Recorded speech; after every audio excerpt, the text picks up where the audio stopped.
ज़िंदगी में हम लोग ने कभी ना कोई खेल ज़रूर खेला होगा, चाहे वो इंडोर गेम्स हो या फिर आउटडोर गेम्स।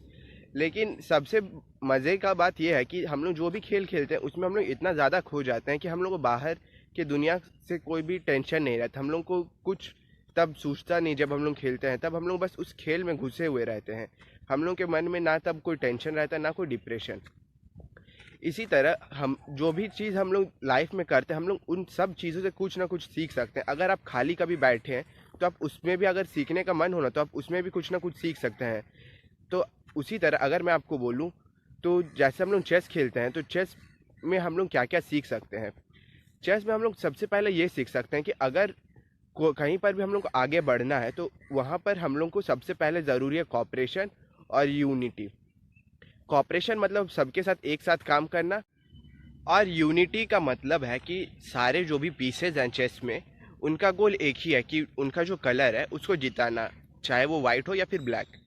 तो कॉपरेशन यहाँ पे इस चीज़ का आता है कि सारे जो भी पीसेज है, जैसे पॉन है, बिशॉप है, किंग है, क्वीन है, वो सब मिल के बस उनका मोटिव एक ही है कि उन लोगों को उस कलर को जिताना है, चाहे वो ब्लैक हो या फिर वाइट। तो इसमें कॉपरेशन यहाँ पर आया कि वो सब मिल के एक काम को करें, और यूनिटी ये आया कि वो लोग सब का गोल एक ही है कि उन लोगों को अपने जो कलर है उसको जिताना है। वहीं चेस में हम लोग ये भी सीखते हैं कि कभी कभी हम लोग को आगे बढ़ने के लिए पीछे जाना पड़ता है, और हम लोग को ये सोचना नहीं चाहिए कि हम लोग पीछे चल गए तो हम लोग क्या हमेशा पीछे ही जाते रहेंगे। वैसा नहीं, कभी कभी आगे बढ़ने के लिए पीछे जाना ज़रूरी होता है। जैसे कि अगर मैं आपको बताऊं, तो शेर कभी भी झपट्टा मारने जाता है किसी के ऊपर शिकार करने के वक्त, तो वो 2 कदम पीछे जाता है ताकि वो जंप ले सके। तो इसीलिए कभी भी हम लोग जब भी कहीं पर भी पीछे हो जाते हैं या फिर पीछे खुद ब खुद जाते हैं, तो उसमें हम लोग को कभी डिमोरलाइज नहीं होना चाहिए। चेस में हम लोग कभी कभी जो पॉन्स होते हैं उन पीसेस को बहुत छोटा समझते हैं इन लोगों का कोई वैल्यू नहीं।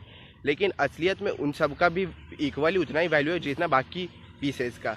तो हम लोग को ये लाइफ में भी सीखना चाहिए कि कोई भी पर्सन छोटा नहीं होता है, और हम सबको कभी ना कभी सबका ज़रूरत पड़ता ही है। और जब हम लोग को उनका ज़रूरत पड़ता है, जिनको हम छोटे समझते, तब हम लोग को उनका वैल्यू समझ में आता है। और चेस आखिरी बात ये भी सिखाता है कि हम लोग को किसी भी चीज़ से ज़्यादा लगाव नहीं करना चाहिए। जैसे कि कभी कभी हम लोग जो रानी होता है उससे बहुत ज़्यादा लगाव कर लेते हैं, हम लोग रानी को सैक्रिफाइस नहीं करना चाहते। लेकिन कभी कभी जो हम लोग का बिगर गोल होता है, जैसे कि चेस में बिगर गोल है जीतना, ना कि रानी को बचाए रखना लास्ट तक के लिए।